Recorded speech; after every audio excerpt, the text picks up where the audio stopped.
Get comfortable in my big orange chair. Anyway, got a story for you. It's another Anaheim yellow cab story.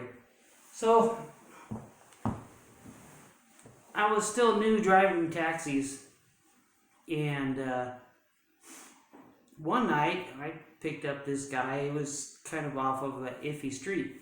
When you're new, you don't know who to pick up and who not to pick up.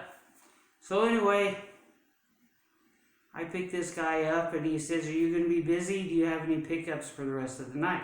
And I'm like, "No." My basic shift was sunset to sunrise.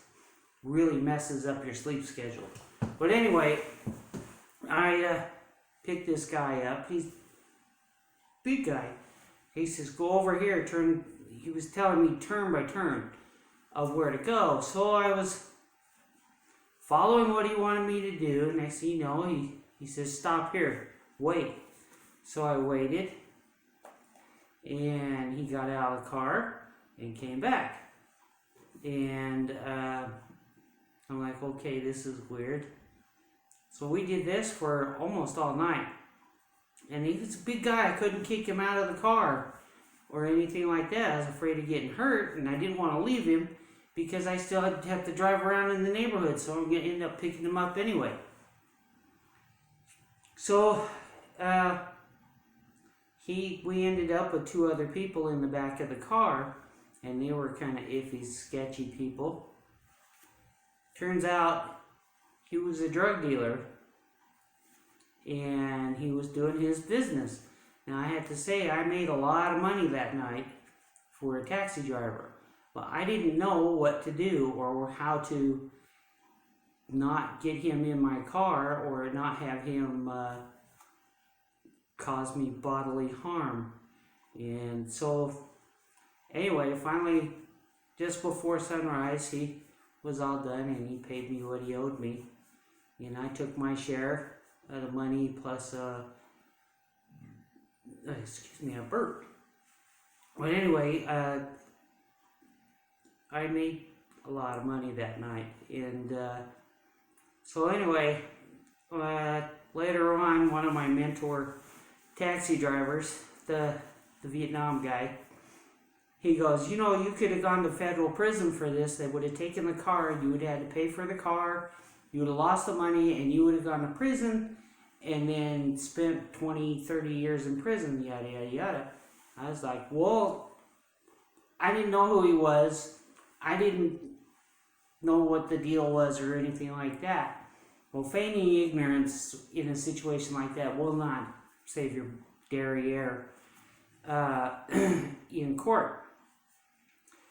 So he told me, next time something like that happens, you need to know where all the police parking lots are, where the cars are kept in the garages.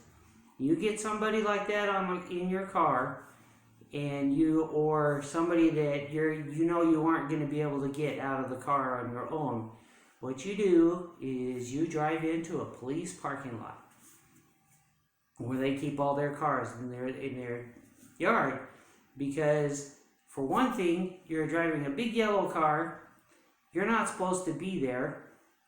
And if you have a passenger in the back, they're going to want to know what's going on. So you're going to have 5 or 6 police officers coming over to your car saying, "What's up?" And they'll remove the person from the car for you if you need it. Now, I would recommend taking the rest of the night off, because his compadres might decide to get you. But that's the way you save your derriere when you're driving a taxi. Know where your police stations are, and know where their parking lots are, and know what to do. And don't drive in an intimidating way. Just drive in like you're lost, and your drug person won't have time to react. Generally, if you know what you're doing and you're prepared ahead of time, you know your safe zones. So anyway, that's it. I ended up making lots of money. It wasn't worth it because, well, it was worth it because I made a lot of money that night. But I never did that again. Somebody looks like they're a drug dealer, or a flag drop, like that, especially if they're not in a business suit, it's not worth taking the chance. So anyway, that's my story for today.